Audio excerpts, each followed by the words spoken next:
C'est à l'issue des échanges qui ont réuni autour d'une même table la délégation conjointe des Nations Unies, Union africaine et les jeunes femmes de Kinshasa en juillet 2017 au campus Fleuve Congo Hôtel de Kinshasa qu'est né in fine le mouvement de jeunes femmes en RDC.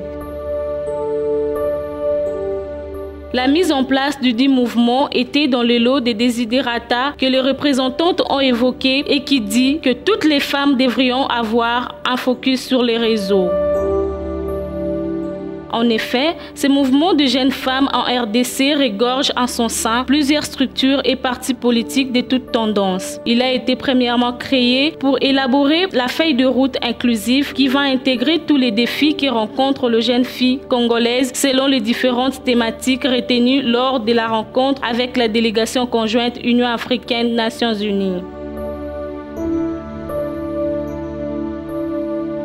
Ainsi donc, dans le souci d'apporter les réponses adéquates aux préoccupations de jeunes femmes congolaises, le mouvement a effectué des descentes dans différentes provinces avec l'appui des ONU Femmes pour identifier avant tout les différents problèmes qui rongent la population.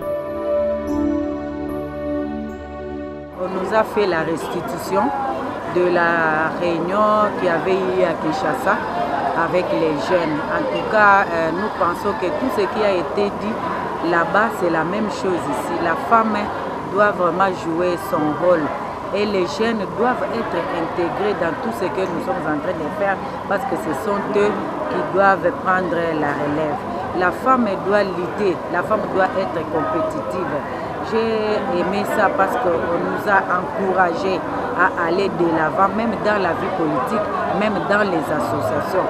La femme doit travailler, la femme doit s'autonomiser, la femme doit se prendre en charge et on a encouragé l'entrepreneuriat.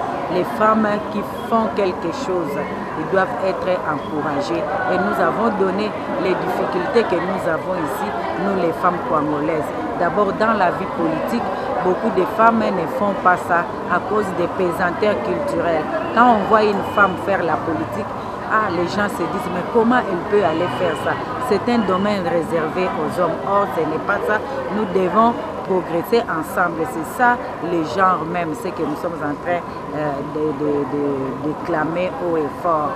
Nous retenons ici, on voudrait encore conscientiser les femmes, des jeunes filles et femmes particulièrement sur le leadership féminin. Et elles doivent faire tout ce qu'elles sont, tout ce dont elles sont capables pour que vraiment elles méritent ces leaderships dont on leur réclame maintenant. Tout ça, nous encourageons la femme, particulièrement à s'engager, à ne plus rester croupir comme avec les coutumes rétrogrades. Nous appelons vraiment la femme à s'engager et à se prendre en charge.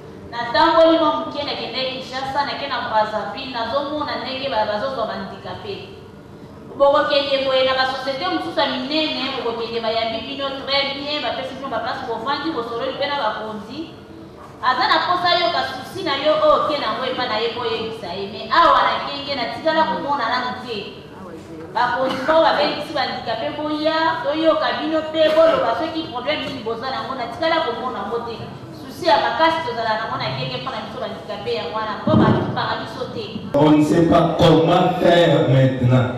Comme vous nous avez appelé ici, moi je vais parler pour nos sœurs et frères sourds. Parce que même les gouvernements provinciaux ne nous connaissent pas jusqu'à maintenant.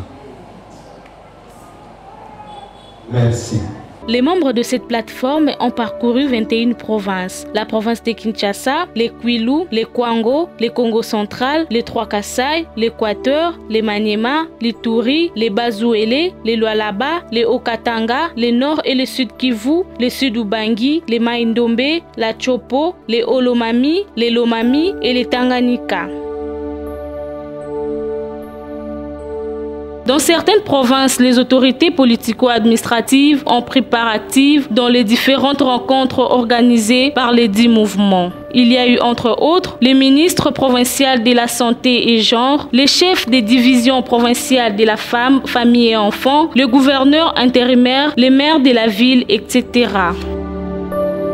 Au cours de ces assises, les femmes des partis politiques, de la société civile et celles vivant avec handicap, toutes de la RDC, ont été sensibilisées pour les questions de la participation politique et l'engagement citoyen, les rôles de la femme dans l'atteinte de développement durable, ainsi que l'implication de personnes vivant avec handicap et albinisme. Les participants de chaque province ont promis de s'engager pour lutter et défendre le droit de la femme et de la jeune fille. Il faut aussi souligner que cette occasion a permis aux femmes de relever les défis qui les empêchent de se développer et de s'épanouir dans leur domaine d'intervention.